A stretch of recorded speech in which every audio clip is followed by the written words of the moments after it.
मैं सबसे पहले आपको धन्यवाद देना चाहता हूँ धन्यवाद आपका आने के लिए। Thank you so much. क्योंकि जब से मैंने सीरीज शुरू करी है तब से हमारे कमेंट सेक्शन में कोई भी एक भी ऐसा वीडियो नहीं है जहां पर आपका नाम ना लिखा हो। कई बार मुझे ऐसा लगता है देख करके कमेंट सेक्शन को कि ये मैं अपने चैनल पे आया हूँ या आपके चैनल पे हूँ। मैं सोशल मीडिया पे बहुत कम एक्टिव रहता हूँ तो मुझे आइडिया नहीं था इस बात का, पर मैं थैंकफुल हूँ कि आपने बुलाया, इस लायक समझा कि मैं यहाँ पर आऊँ।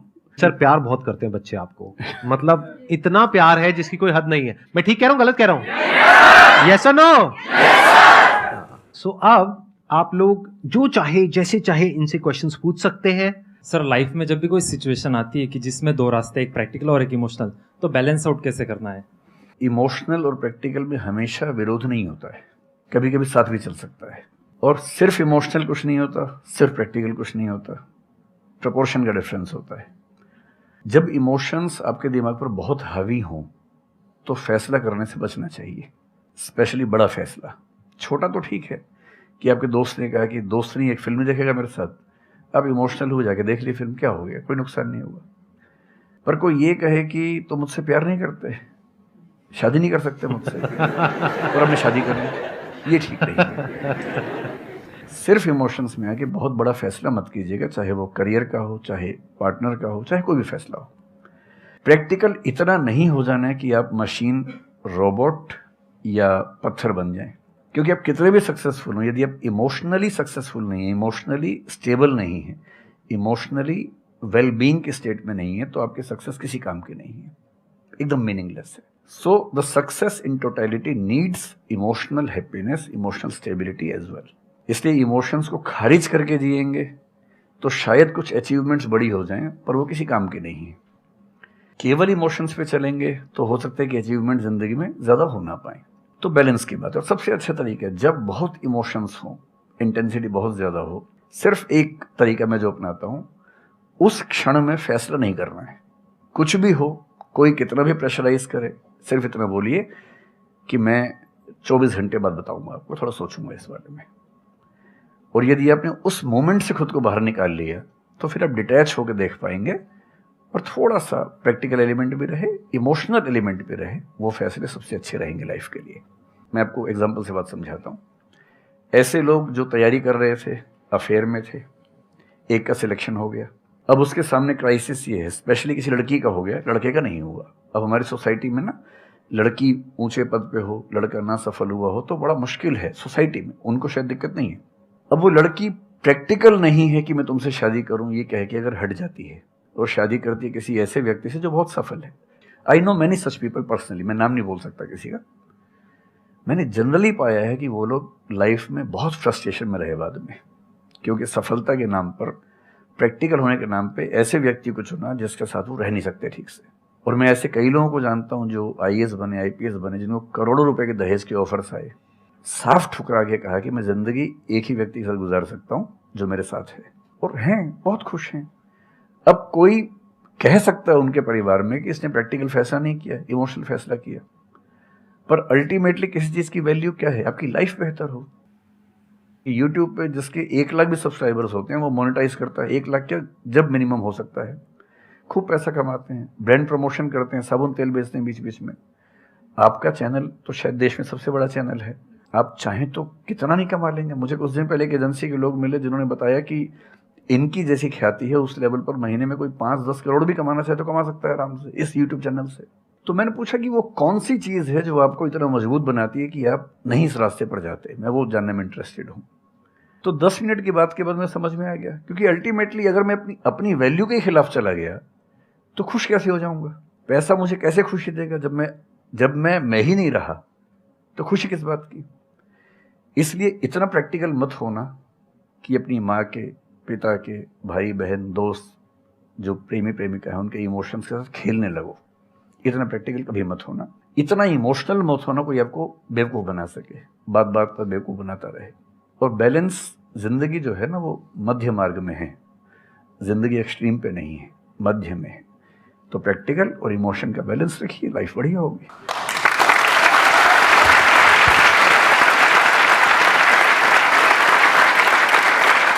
आपने सर इतने अच्छे से एक्सप्लेन किया, मेरे पास में कुछ है ही नहीं बोलने के लिए। यूजुअली मेरे पास में कुछ होता है ऐड करने के लिए, लेकिन आपने पूरा ही उसका ऐसा निचोड़ निकाल दिया। आपने YouTube पे इतना बोला कि सच में नहीं बचा होगा आपके पास।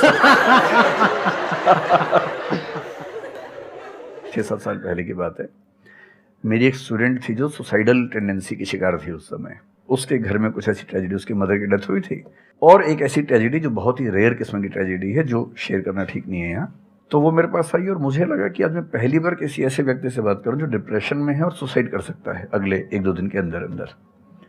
अब मैं परेशान था कि मैं कैसे मैनेज करूं, और मुझे मोटिवेशन की ऐसी जानकारी उस समय तो बिल्कुल नहीं थी, बाद में थोड़ा बहुत पढ़ा। तो मैंने उससे कहा कि अच्छा तुम घर जाओ, मैं कुछ देखता हूँ। फिर मैं घर गया, नेट पे सर्च करना शुरू किया।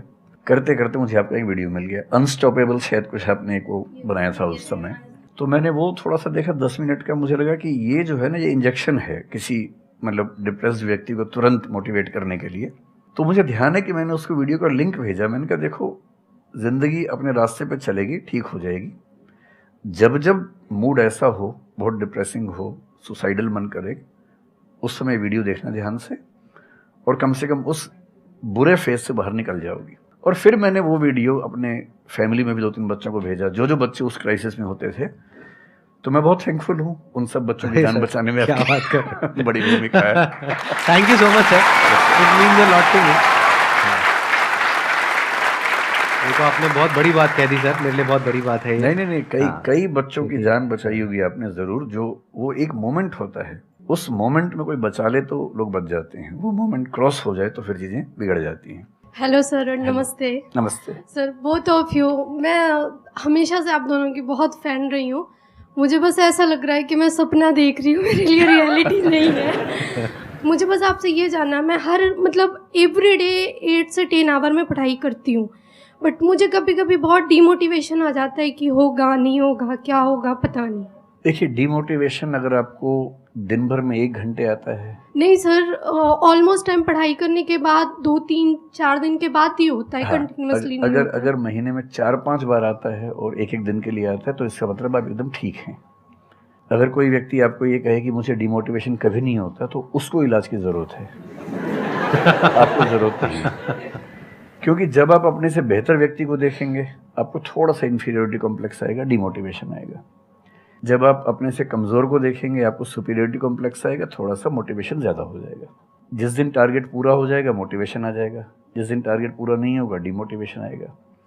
जिस दिन टेस्ट में आपके मार्क्स अच्छे आएंगे आप मोटिवेशन के साथ लौटेंगे, जिस दिन खराब आएंगे डीमोटिवेशन होगा। लेकिन ध्यान रखिए, जिस दिन आप मोटिवेटेड हैं उस दिन आप वजह बन गए कईयों के डीमोटिवेशन की। लगातार मोटिवेटेड होना एक मेंटल इलनेस की निशानी है, और लगातार डीमोटिवेटेड होना डिप्रेशन की निशानी है। इन दोनों से बचना है। तो डीमोटिवेशन की बहुत हाइप है, इतनी हाइप की ज़रूरत नहीं है। थोड़ा बहुत हो, एंजॉय कीजिए उसको, और जब जब लगे कि ज़िंदगी बहुत ख़राब चल रही है तो मैं जो करता हूँ, अजीब सा लगेगा आपको, मैं कभी कभी शमशान घाट चला जाता हूँ। सच कह रहा हूँ, ये सुनी है आपने, वीडियोस में भी कहा है। सच में चला जाता हूँ, या ट्रॉमा सेंटर चला जाता हूँ देखने के लिए। ट्रॉमा सेंटर में जाके 1 घंटा बैठ के आ जाइए, मोटिवेशन आ जाएगा। और शमशान घाट में जाके देख लीजिए कि हम जैसे हमसे कम उम्र के लोग वहाँ जल रहे होते हैं, तो लगता है हम जिंदा तो हैं।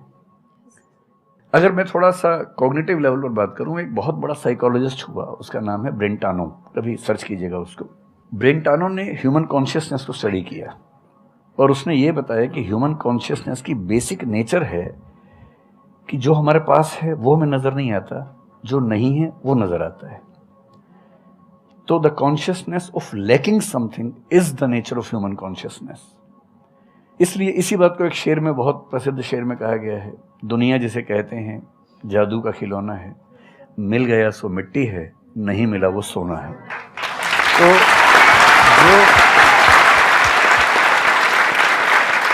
तो जो आपको नहीं मिलेगा ना, हमेशा बड़ा होकर दिखेगा, जो मिलेगा छोटा हो जाएगा।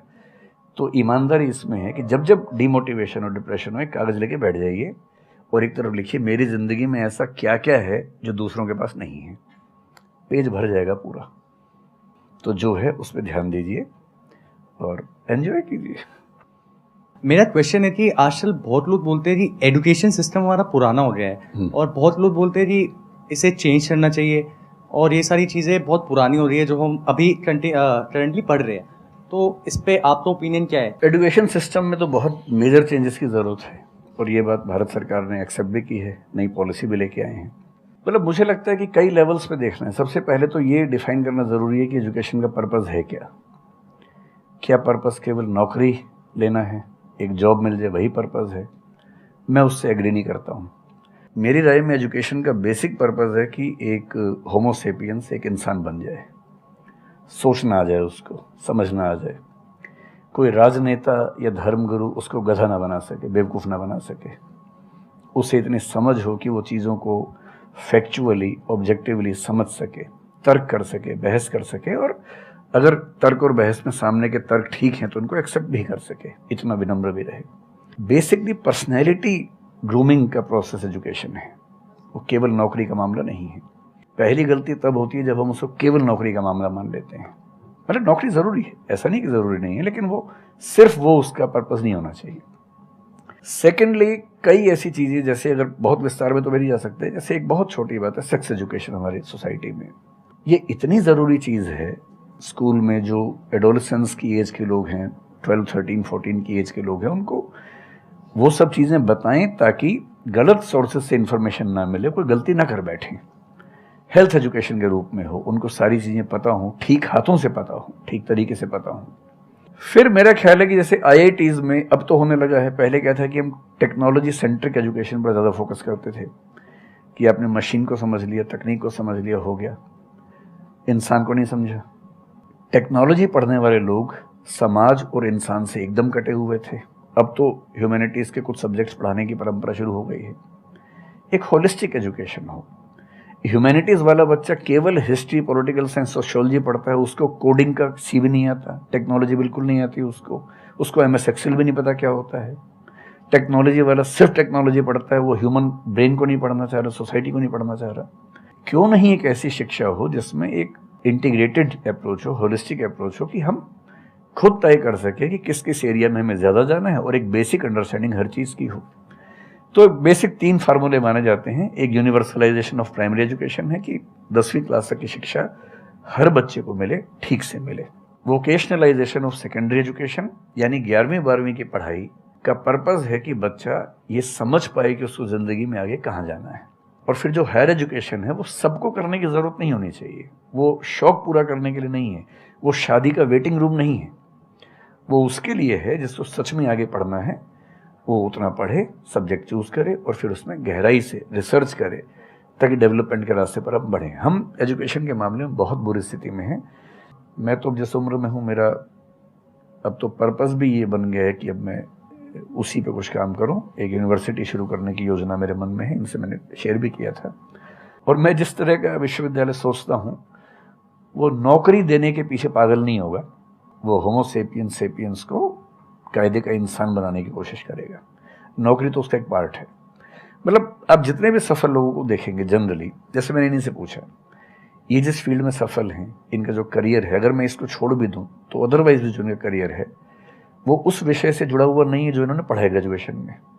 मेरा भी नहीं है, आमतौर पे किसी का भी नहीं है। 90% लोगों को मैं देखता हूँ जो सक्सेसफुल हैं, उनके ग्रेजुएशन के सब्जेक्ट में और लाइफ की फील्ड में कोई लिंक नहीं है। तो बेसिक पर्पस क्या है? वो स्मार्टनेस बाहर आ जाए, ग्रूमिंग हो जाए, इंटेलिजेंस है, इमोशनल इंटेलिजेंस है, वो सब जो टूल्स हैं वो उस बच्चे को सीखने को मिल जाए ताकि फिर वो ज़िंदगी को फेस कर सके, इनोवेट कर सके, नए रास्ते निकाल सके। 1000 रास्ते दुनिया में होते हैं। तो सच बात है कि काफ़ी चेंजेस की ज़रूरत है और आप और हम मिलकर करेंगे चेंजेस। एजुकेशन वाइज अगर देखा जाए तो मैंने बहुत ज़्यादा कुछ नहीं किया है अपनी लाइफ में, बट मेरे स्टैंड पॉइंट से अगर आप देखोगे कि एजुकेशन क्या है, तो एजुकेशन का सबसे बड़ा गोल ये है कि एक इंसान का दिमाग खुले, बजाय कि उसका दिमाग इतना नैरो डाउन हो जाए कि उसको लगे कि बस यही अगर हो गया तो सक्सेस है, ये नहीं हुआ तो फेलियर है। आप अनगिनत तरीकों से अपने गोल को, अपने पर्पस को, या जो भी आप करना चाहते हो उसको अचीव कर सकते हो। एजुकेशन का सबसे बड़ा गोल ये होना चाहिए, और वही मेरी कोशिश है अपने इन सेशंस के थ्रू करने की, कि एक इंसान का दिमाग खुल जाए, उसके दिमाग में एक पॉसिबिलिटी माइंडसेट आ जाए, ना कि एक लिमिटेड माइंडसेट हो कि बस ये हो गया तो बहुत है। अब प्रॉब्लम क्या है, ये जो लिमिटेड माइंडसेट है ये बहुत लोगों का है, करोड़ों लोगों का है, तो वहां पे कंपटीशन भी बहुत है। पॉसिबिलिटी माइंडसेट जबकि देखा जाए तो ज्यादा इंटरेस्टिंग है, लेकिन बहुत कम लोगों का है और वहां पे कंपटीशन कम है। और पॉसिबिलिटी माइंडसेट क्या होता है कि कोई भी काम अगर मैं कर रहा हूं, अगर वो नहीं हुआ तो इसका मतलब ये नहीं है कि मैं फेल हो गया, इसका मतलब ये है कि मैं क्रैक नहीं कर पाया। There has to be a way. ये एजुकेशन काम अगर कर दे तो रियल एजुकेशन हो गई हमारी। मतलब एक इंसान को, हाँ सॉरी, थॉमस एडिसन बल्ब के आविष्कार में लगा हुआ था, हाँ जी, 1000 बार फेल हुआ। तो किसी ने उससे पूछा कि यार तुम बार बार करते हो, होता तो है नहीं तुमसे, क्यों कर रहे हो? तो उसने पता है क्या कहा, हर फेलियर के बाद मैं ये जानता हूं कि बल्ब इस तरीके से भी नहीं बन सकता, और अब मैं 1000 तरीके जानता हूं कि इन तरीकों से नहीं बनेगा, और उसके बाद वो तरीका ईजाद हुआ जिससे बना। एजुकेशन से एक इंसान का दिमाग इतना खुल जाए कि सबसे पहली चीज तो उसको ये समझ आए कि मैं कुछ भी नहीं जानता हूं। हाँ, एकदम ठीक बात है। एजुकेशन मस्ट बी सच कि वो लाइफ लॉन्ग आपका एक क्वेश्चनिंग माइंड बना ही रहे, कि आप कहीं भी हो, कुछ भी कर रहे हो, आपके दिमाग में क्वेश्चंस चले, questions related to the problems. जो भी आप काम कर रहे हो वो क्या है, अल्टीमेटली प्रॉब्लम सॉल्विंग है, तभी उस काम में वैल्यू है। अगर किसी की कोई प्रॉब्लम ही नहीं सॉल्व कर रहे हो तो उसमें वैल्यू कहां ऐड हो रही है, और वैल्यू नहीं ऐड होगी तो आपको पैसा कैसे मिलेगा, फिर चाहे जॉब हो चाहे बिजनेस हो। सो द आइडिया इज कि आपका दिमाग ये चलना चाहिए, अच्छा ये प्रॉब्लम है ना, पहले तो मुझे नहीं पता है कि इसको सॉल्व कैसे करना है, क्योंकि अगर आपको पहले से ही पता है तो आपको वही पता है जिस तरह से वो प्रॉब्लम सॉल्व होती आई है। That may not be relevant in today's context, but still आप उसको उसी तरह से सॉल्व करोगे जिस तरह से सब कर रहे हैं। वहां पर कंपटीशन है, फिर आप कहोगे कि कुछ हो नहीं रहा है। सो द आइडिया इज कि पहले तो ये प्रॉब्लम है जो मुझे अच्छे से समझ आई, मैंने इस पे फोकस किया, अब इसको सॉल्व करने के इन्फिनिट तरीके हैं, एक रास्ता नहीं है, बहुत सारे रास्ते हैं, मुझे पता नहीं है। This is the goal of education, कि मुझे नहीं पता है लेकिन पता किया जा सकता है। This is another goal of education. उसमें से कुछ तरीके काम करते हैं, कुछ नहीं करते हैं, यह भी हमको क्लियरली पता होना चाहिए। मतलब your personality must be dynamic, it must not be static. जैसे मैंने देखा है बहुत लोगों को जो मुझे मिलते हैं, कुछ लोग हैं उसमें से जो, जैसे मैं सर से मिला, अभी ऑफ कैमरा हम लोग बैठे हुए थे, डिस्कशन कर रहे थे, तो it was a great experience sir, आपके साथ में बैठ करके जिस तरह से, जिस ठहराव से सर बात कर रहे थे, जिस तरह से चीजों को सुन रहे थे, समझ रहे थे, और मैं क्वेश्चंस पूछ रहा था, ये मेरे से क्वेश्चंस पूछ रहे थे, तो there was a conversation which was going on. On the other hand there are some people जिनसे मैं कभी कहीं मिला तो उनकी अप्रोच क्या है कि मुझे सब पता है, वो गड़बड़ हो जाती है। शिक्षा की दुनिया में बहुत प्रसिद्ध कहावत है, भारतीय अगर परंपरा में देखें तो विद्या ददाति विनयम एक बहुत प्रसिद्ध कथन है। अगर कोई पढ़ा लिखा आदमी अपने ज्ञान की वजह से अहंकार करे तो मान लीजिए कि वो पढ़ा लिखा नहीं है, पढ़ाई उसके दिमाग पर हावी हो गई है, अभी उसको अंदाजा नहीं है कि कुल संसार के ज्ञान में उसकी हिस्सेदारी डेसिमल में भी नहीं है। और जिसको ये पता है कि मेरा ज्ञान बहुत कम है वो विनम्र ही रहेगा। और इसलिए जो बड़े प्रोफेसर्स हैं, अगर आप कभी सुनेंगे, मैं जानता हूँ, मैं यूनिवर्सिटी में जब पढ़ता था, सबसे बड़े प्रोफेसर क्या बोलते थे कि मैं इस विषय का विद्यार्थी हूँ, कभी नहीं बोलते थे कि मैं प्रोफेसर हूँ। इतना साहस किसी में कैसे कि मैं प्रोफेसर हूँ? अरे आप जिंदगी भर स्टूडेंट बने रहेंगे तो ही काफ़ी है, उससे बड़ी बात तो सोचने भी नहीं चाहिए। बहुत बड़ी बात है।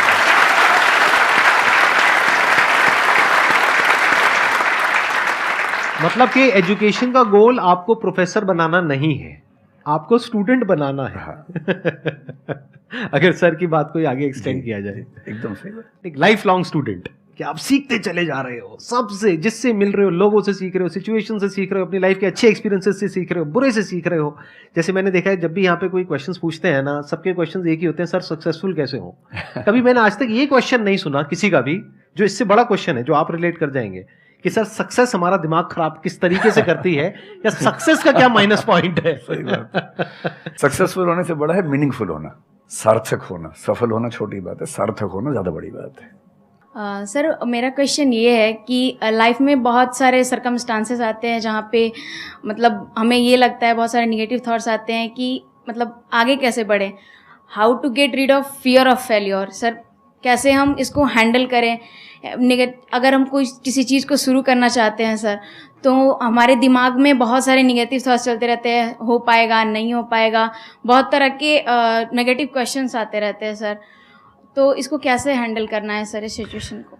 फियर ऑफ फेलियर थोड़ा सा ठीक भी है, ये हमें रोकता है उन दिशाओं में जाने से जहाँ हमें जाना भी नहीं चाहिए। जैसे मान लीजिए मैं सोचूं कि मैं फुटबॉल प्लेयर बन जाऊं, मुझे पता है कि नहीं बन पाऊंगा, मेरी फिटनेस वैसी नहीं है, तो मुझे ये फियर रोक लेगा, ठीक बात है ना। ये ज़रूरी नहीं है कि आप दुनिया में हर चीज़ के लिए ठीक हो। हर किसी का एक पैकेज है, हर किसी का जो एट्रीब्यूट्स हैं या वर्च्यूज़ हैं उन सब का एक पैकेज है। We can be good at few things, we can be best at maybe one thing, we can not be best at everything. तो ये बहुत ज़रूरी है कि अपने एप्टीट्यूड को देख के हम सिलेक्शन करें कि हमें कहाँ जाना चाहिए। ठीक है, अगर सिलेक्शन कर लिया है तो फिर फियर ऑफ फेलियर होने की वजह ये है कि या तो आप जो कंपटीशन है उस पर ज़्यादा फोकस कर रहे हैं, अपनी स्ट्रेंथ पे कम फोकस कर रहे हैं।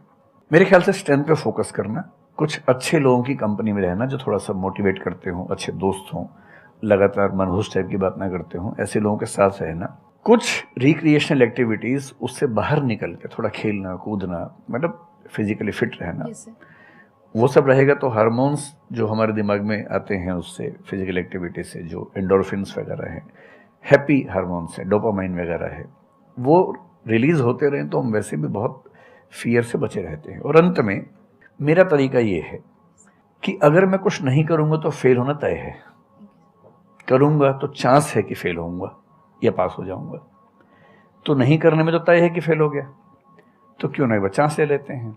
और एक जगह फेल होऊंगा तो तय मान के चलिए कि दूसरी जगह मेरे फेल होने के चांस कम होगा, क्योंकि मुझे एक एक्सपीरियंस है प्रयास करने का और फेल होने का, और वो एक्सपीरियंस किसी ना किसी क्वांटिटी में हर फील्ड में काम आता है, मैच्योरिटी आपके अंदर आती है।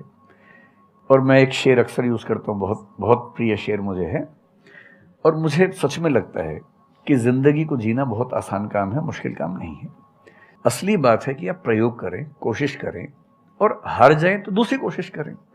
और मैं इसीलिए एक लाइन हमेशा बोलता हूँ, क्यों डरे ज़िंदगी में क्या होगा, कुछ ना होगा तो तजुर्बा होगा।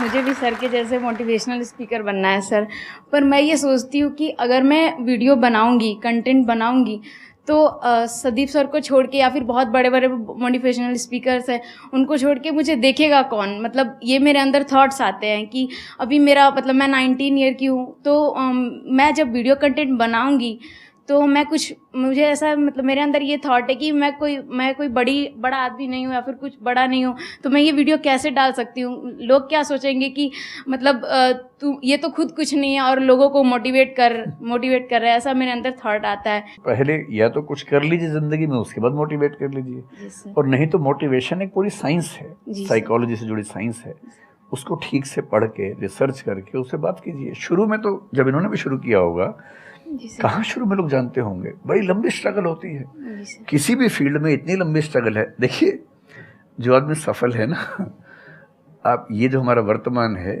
ये ऐसे ही नहीं बन गया है। हर सफल आदमी का एक बहुत लंबा अतीत होता है जिस पर नज़र किसी की नहीं होती है। और बशीर बद्र ने एक बड़ी गहरी बात कही थी, ये फूल मुझे कोई विरासत में मिले हैं, तुमने मेरा कांटों भरा बिस्तर नहीं देखा।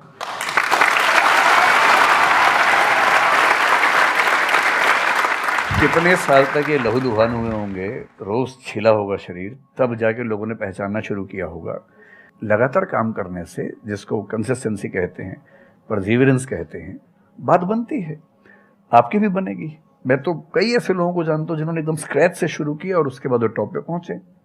आपने अपने क्वेश्चन में दो बातें टच करी, एक कि आपको मोटिवेशनल स्पीकर बनना है, एक है कि फियर ऑफ फेलियर है। एक तो ये फियर ऑफ फेलियर को हटाइए, अगर आपको मोटिवेशनल स्पीकर बनना है तो अपने माइंडसेट को रखिए एक्सपेरिमेंटल माइंडसेट। आप ये समझिए life is like an experiment. एक साइंटिस्ट का माइंड कैसा होता है, वो ये थोड़ी ना सोचता है कि मैंने ये एक्सपेरिमेंट किया, ये फेल हो गया तो क्या होगा। उसको पता है failure is a part of success. जब तक 20-30 बार, 50 बार, 100 बार कोई एक्सपेरिमेंट फेल नहीं हुआ, इसका मतलब वो कुछ नया ट्राई नहीं कर रहा, इसका मतलब वो तो रिपीट कर रहा है। जैसे स्कूल में बच्चे करते हैं लेबोरेटरी में कि बुक में देखा बस उसको कॉपी किया, तो दोनों में फर्क हो गया ना। एक है कुछ नया डिस्कवर करना, कुछ नया क्रिएट करना, एक है जो क्रिएट हो चुका है उसको रिपीट करना। तो you are talking about becoming a motivational speaker. तो अगर आप मेरे जैसे बनेंगे तो कोई क्यों देखेगा आपको? आपको तो अपने जैसा बनना पड़ेगा ना। तो अब उसमें क्या करना पड़ेगा? अब आपको क्या पता कि आपके अंदर ऐसा क्या है जिसको लोग देखना चाहें? उसके लिए तो एक्सपेरिमेंट करना पड़ेगा, ट्राई करना पड़ेगा। एक तरह से आप वीडियो बना के डालोगे, कोई नहीं देखेगा। दूसरी तरह से बना के डालोगे, कोई नहीं देखेगा। फिर तीसरी तरह से, फिर चौथी तरह से। हो सकता है 6 महीने बाद, 1 साल बाद, 2 साल बाद जा करके कहीं थोड़ा सा कुछ ऐसा क्लिक हो जाए जो हो सकता है आपको लग रहा था कि शायद ये नहीं होगा और वो क्लिक हो जाए। बट ये सब होता उसी के साथ में जो कुछ कर रहा होता है, जो कुछ ट्राई करता है। जैसे ट्राई करोगे तो हो सकता है हो जाए, नहीं करोगे तो पक्का है नहीं होगा, जैसा अभी सर ने थोड़ी देर पहले कहा था।